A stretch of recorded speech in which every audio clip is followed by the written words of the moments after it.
Meus caros, este vídeo de hoje é para vos mostrar a minha estupefação, não pelo facto de haver tanto comenteco jornaleco socialista, mas pelo facto de ainda existirem alguns.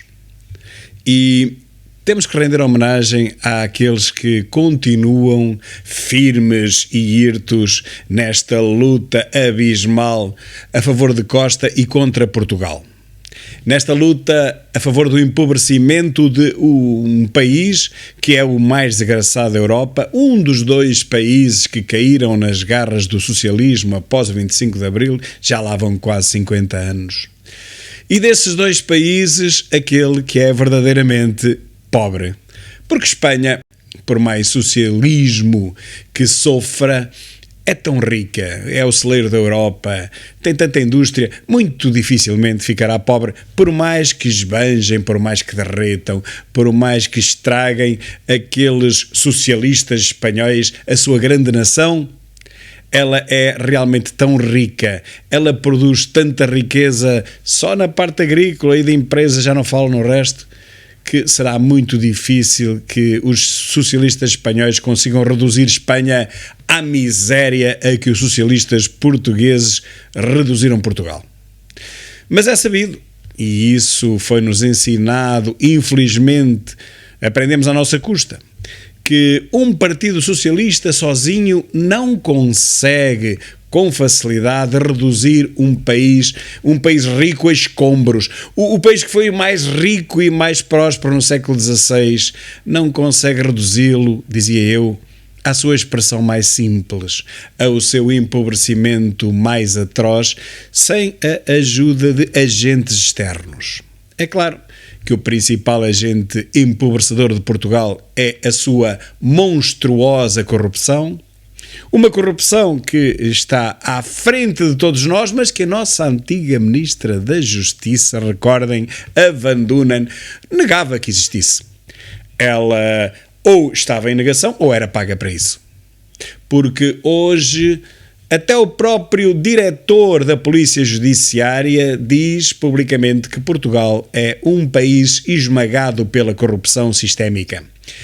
É corrupção de norte a sul, é corrupção milionária, mas também a corrupção de favores, tráfico de influências e de simples trocos.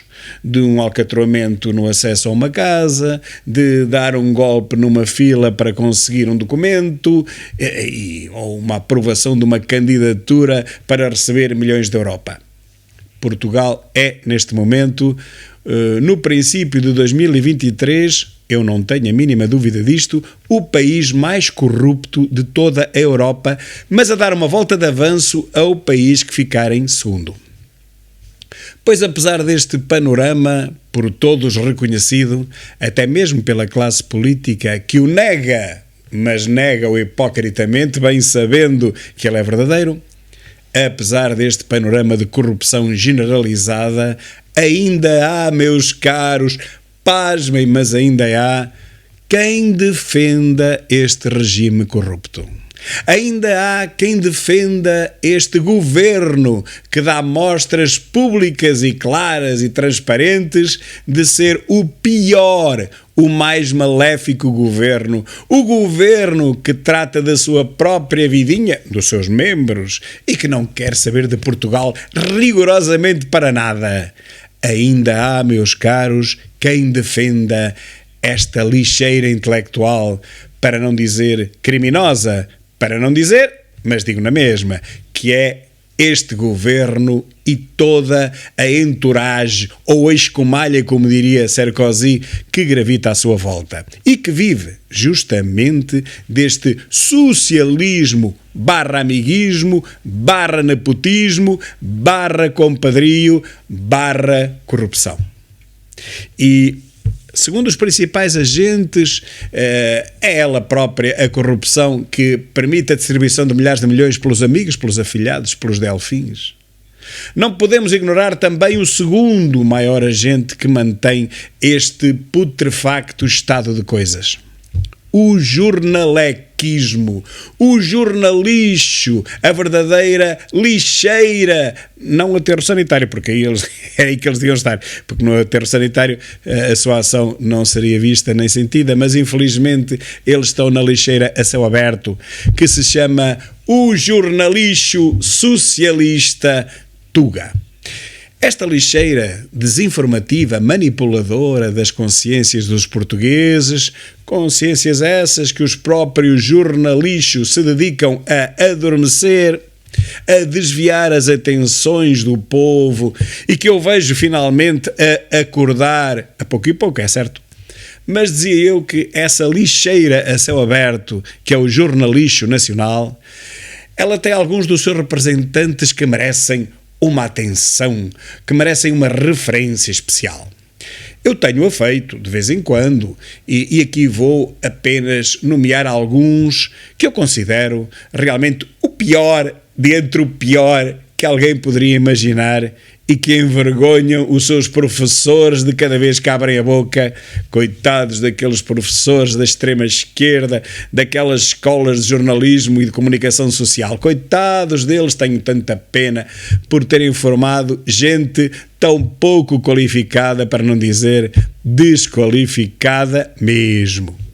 E assim, por ordem aleatória, porque é impossível saber exatamente qual é o pior dos piores, no meio, em primeiro lugar, Miguel Pinheiro, do Observador, o maior anti-Chega, bem, maior, lá está, nunca poderemos saber qual é o maior, mas um dos maiores anti-Chegas que existem na comunistação social. Seguido, ou a par, do Boy Baldaia, que tem todos os tachos possíveis, tanto na TSF como na SIC, Sociedade Irmãos Costa, ou Televisão Doente, como sabem. Temos também o São Bernardo Ferrão, do programa mais falso da história, que se chama Polígrafo. Depois, o pivô de olhar raio-x, o João Adelino Faria, que não pode ser mais anti-Chega do que os seus anteriores. Temos também o Pancrácio das Pevides, o da Hora da Mentira, que vai dar ao mesmo, quer dizer, ao fim e ao cabo, na TV, um programa que era concorrente do Polígrafo. E realmente nunca saberemos ao certo qual dos dois mente mais, se um, se outro.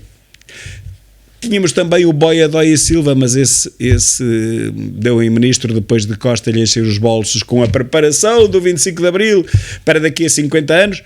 Aquilo deu tanta bronca que ele teve que demitir e nomeá-lo para ministro. Vá lá, não desceu muito, foi só de cavalo para burro. Mas bem sabemos, e esquecendo muitos deles, vou agora falar de duas mulheres em especial.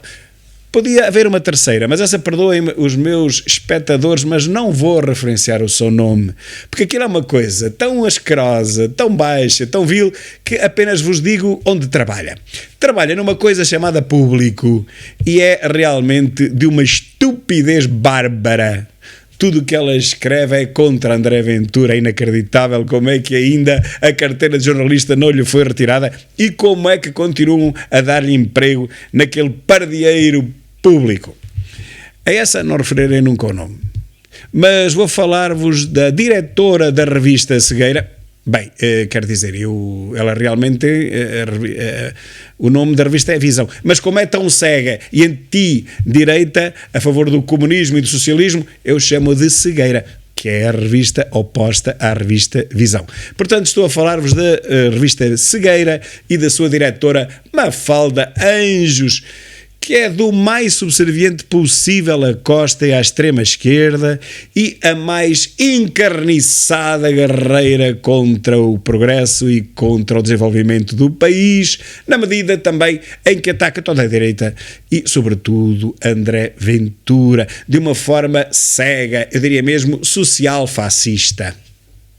E depois vamos à jornalista que aqui me traz, à comenteca que me fez perder estes 10 minutos da minha vida, que se chama Anabela PS Neves. Claro que o nome do meio foi ocultado, não sei porquê, é esse nome que melhor a define e a caracteriza, mas ela então é tratada apenas por Anabela Neves. enfim, enquanto esteve no Parlamento vários anos como repórter, eu acho que ela sempre fez o trabalho que ela pensava que devia fazer.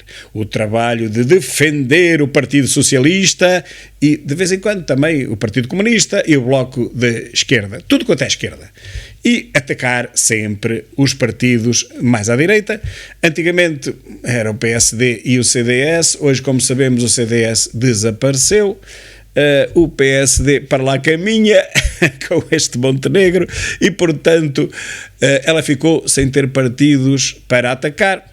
E, ultimamente, ela despediu-se e assumiu as funções de comentarista na CNN, na Communist News Network, como diz a minha querida Maria Vieira, a rede comunista que está à beira da falência em todo o mundo. Mas não faz mal, porque alguém por trás vai injetando os milhares de milhões de que ela vai necessitando para continuar a difundir o globalismo, a esquerdoidice pelo mundo civilizado.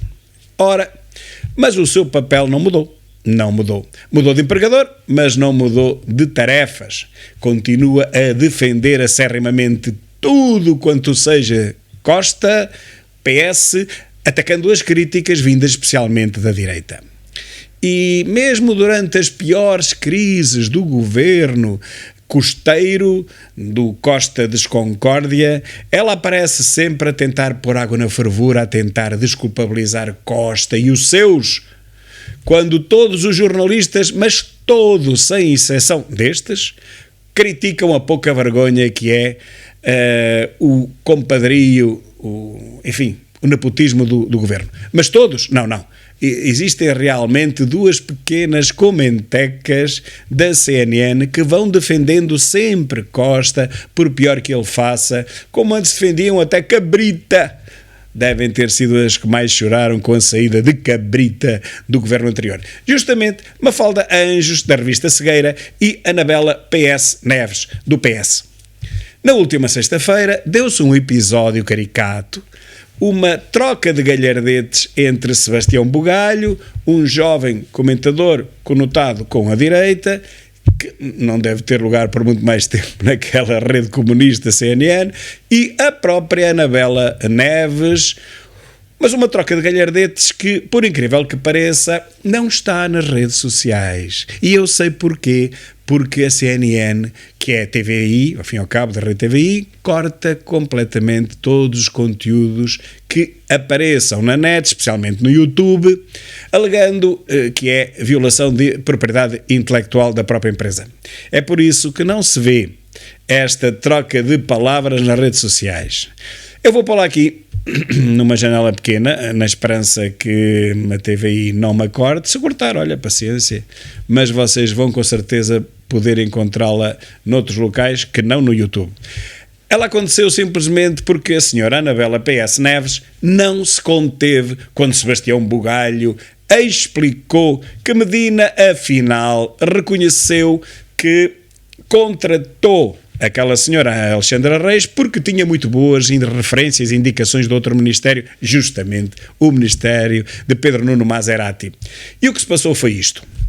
Que tinham uma avaliação positiva do seu trabalho. E isso levou-me a formular o convite para a Secretária de Estado do Tesouro. Portanto, Fernando Medina disse hoje, é uma coisa que a mim me surpreendeu imenso, Fernando Medina disse hoje ao Parlamento que convidou Alexandra Reis para a Secretária de Estado do Tesouro porque tinha boa ideia dela, boas indicações dela da parte do Ministério liderado pelo seu arquivo. Ele negou isso. Não, desculpa. Negou. Não, desculpa. Negou que tivesse sido recomendado Anabela por Pedro Nuno Santos ou pelo Anabela Ministério. Neves. Anabela Neves, desculpa. Okay. Eu acabei de ler. Editar à vontade. Anabela Neves, desculpa. Eu acabei de ler uma frase. Podes continuar. Está à vontade. Continua. Eu acabei de ler. Ele negou que tivesse... aliás, várias vezes respondeu a perguntas. Eu ouvi a audição toda. Várias vezes respondeu a perguntas. Se calhar antes de desmentires alguém com quem trabalhas, pediste dar tu ao trabalho de ir ver a audição completa. E na audição completa poderás detectar esta frase. Quem com ela trabalhou de forma... Esta frase é de Fernando Medina. Todos os portugueses que nos estão a ver em casa podem confirmar nas suas televisões. Abre aspas. Quem com ela trabalhou de forma direta, que foi o Ministério das Infraestruturas, tinha uma avaliação positiva do seu trabalho. E isso levou-me a formular o convite a Alexandra Reis para a Secretária de Estado do Tesouro. É verdade que no fim da audição... Negou que tivesse... É verdade. Aliás, foi uma pergunta... Se me deixares terminar, o raciocínio ficará claro. É verdade que no fim da audição, numa pergunta direta de Mariana Mortágua, o Sr. Ministro disse: não foi Pedro Nuno Santos que me recomendou Alexandra Reis para Secretário de Estado do Tesouro. Mas na mesma audição, o Ministro disse que quem me deu informações positivas sobre o seu trabalho foi o Ministério das Infraestruturas. Portanto, não sou eu que estou a mentir, ao contrário do que tu estás aqui a insinuar. Foi o Ministro que contou duas versões diferentes. Foi o Ministro que contou duas versões. Foi o Ministro que contou duas versões diferentes da mesma história na mesma audição. Ora, como bem se percebe, a mulherzinha não se conseguiu aguentar perante estas informações verdadeiras de Sebastião Bugalho e saltou logo como se tivesse uma mola no rabo a defender Medina, pois Medina é PS, tal como Pedro Nuno Maserati também é PS e António Costa também é PS. Eu só me resta saber qual dos três é menos socialista. E saltou em defesa de Medina como se a sua vida dependesse disso. É claro, Sebastião Bugalho não se calou, não se acobardou, não levantou também daquela forma, como ela disse, a voz, como ela tenta indicar, mas realmente nota-se que isto é um conflito que já vem de trás. Pois, eu digo-vos uma coisa, se estivesse no lugar do Sebastião Bugalho, eu não aturava aquilo nem um quarto de hora. Muita paciência tem ele para ser interrompido a par e passo de cada vez que tenta dizer uma verdade sobre este socialismo que nos empobrece até à quinta casa. Bugalho não se calou, a mulherzinha também não, e deu nisto. Agora, o pouco que se vê nas redes sociais, neste episódio, é-nos trazido, por exemplo, por esta revista Nova Gente, que traz um tweet de um tipo qualquer, que já se tentou meter comigo várias vezes, mas eu bani-o logo, que eu percebi logo que aquilo era da extrema esquerdalha, e ele próprio o confessa. Ora, vejam o tweet que fala deste episódio, é de um tipo chamado Walter Domingos, e vejam como ele se define. Economista e bacharel em contabilidade e administração. Temos que ver se isso existe. Portista, antipopulista, esquerdista e em vidas passadas e presentes e futuras. Ora, tinha que ser um esquerdoide, não é? Mas vejam por quem é que esta personagem é seguida. Por Inês Pedrosa e por Edith Estrela. Calma, Docha. Edith Estrela, a socialista, e Inês Pedrosa, que também não é menos. Portanto, aqui temos um clã socialista a dar a sua visão do que se passou, já que a CNN não permite que o episódio seja revelado na sua totalidade. Pois eu aqui o deixei, correndo os riscos normais de me cortarem o vídeo, mas se isso acontecer eu removo e pronto, fica o problema resolvido. Desde que alguém veja, já não é mau, já me dou por satisfeito, já justificou este risco. Portanto, meus caros, este é o segundo agente que muito contribui para que Portugal continue a ser um país a empobrecer a um ritmo alucinante, sendo ultrapassado por todos os países, incluindo os da antiga cortina de ferro do Pacto de Varsóvia da União Soviética. Somos pobres e continuaremos pobres enquanto estivermos subjugados a este socialismo. Aliás, todos esses povos que nos estão a ultrapassar também estiveram subjugados ao socialismo e ao comunismo. É claro que este é um socialismo mais moderno, mas infelizmente a sua modernidade limita-se apenas por parecer mais democrático, quando na prática não deixa, por exemplo, a liberdade de expressão fluir. Vejam o que se passa na vergonha que é o Twitter ainda hoje em Portugal, nas revistas, nos jornais, nas televisões e nas rádios. Só tem opinião publicada quem for de esquerda, quem for de direita é um por outro, apenas para tentar mostrar uma democraticidade, quando na prática se contrata um comentador de direita ao lado de mais de 100 comentadores de esquerda. É esta a liberdade de expressão do socialismo, é esta a democraticidade da esquerda instalada. Televisões que continuam a não ter um único comentador de direita, são todos de esquerda, e algumas, ou pelo menos uma, é paga diretamente pelos nossos impostos. Portanto, eu aqui deixo esta denúncia, não sou o único. Este comentador aqui do Observador também diz exatamente a mesma coisa, por outras palavras. Ele pergunta como é que aquela senhora, Anabela PS Neves, consegue dormir. Será que ela acredita naquilo que está a dizer? Não. Ou então seria completamente tola e não é o caso. Ela não é tola, portanto não acredita nas mentiras que está a dizer. Como é que ela consegue então dormir à noite? É uma pergunta deste comentador do Observador. E eu faço uma pergunta muito semelhante, que é o seguinte: será que Anabela PS Neves ainda não percebeu que está a ficar completamente isolada dentro do grupo dos comentecos socialistas? Será que ela não vê que até o próprio Boi Baldaia, o próprio Miguel Pinheiro, o próprio São Bernardo Ferrão e outros estão a mudar o bico ao prego, à agulha da bússola? Eles estão a ver que eles têm que se atualizar na sua profissão, no seu ganha-pão. Caso contrário, levarão um pontapé no traseiro dentro de menos de um ano. Será que ela ainda não percebeu que tudo isto vai mudar? E, portanto, todos os comentecos têm que se adaptar à verdade, não à política. À verdade dos tempos. Eles perceberam já todos que não podem continuar a defender uma fraude, uma mentira descarada que é aquilo que Costa é. Um governo de fantoches, nenhum deles percebe nada daquilo que tutela. Uma vergonha internacional. Já todos perceberam isto e que o país se encaminha para perder todas as verbas do PRR, pelo menos aquelas que realmente poderiam mudar, beneficiar, melhorar Portugal. Essas serão todas perdidas. Estamos com cerca de 7% de projetos aprovados. Mostramos ao mundo inteiro a nossa incompetência, a nossa imbecilidade. Nós só somos bons mesmo é a corromper, a roubar, a desviar e depois a distribuir pelos amigos. De resto, meus caros, este governo não tem competência técnica para coisíssima nenhuma. E já todos percebemos isso, a começar pela Europa. Eu atrevo-me a dizer e arrisco dizer que António Costa não vai ter nenhum lugar em Europa nenhuma. Ele perdeu o comboio em que entraram António Guterres, Gugu da ONU. Primeiro entrou no comboio para os refugiados e depois para a própria ONU. Perdeu também o comboio de Durão Barroso, que foi para a Comissão Europeia, presidente. Mas António Costa só irá ser presidente dos pobres.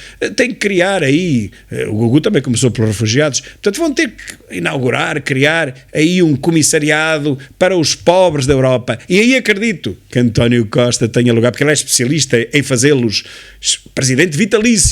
Não há comissariado tão apropriado a este nosso ainda primeiro-ministro. Aquele que mais conseguiu empobrecer Portugal. Aquele que o conseguiu fazer mais rapidamente na nossa história. António Costa, o rei dos pobres, deve ir sim para a Europa, para o comissariado dos pobres. E Anabela Neves deverá ser a sua secretária. Certo e sabido que nenhum dos dois nunca na vida empobrecerá, como o resto dos portugueses.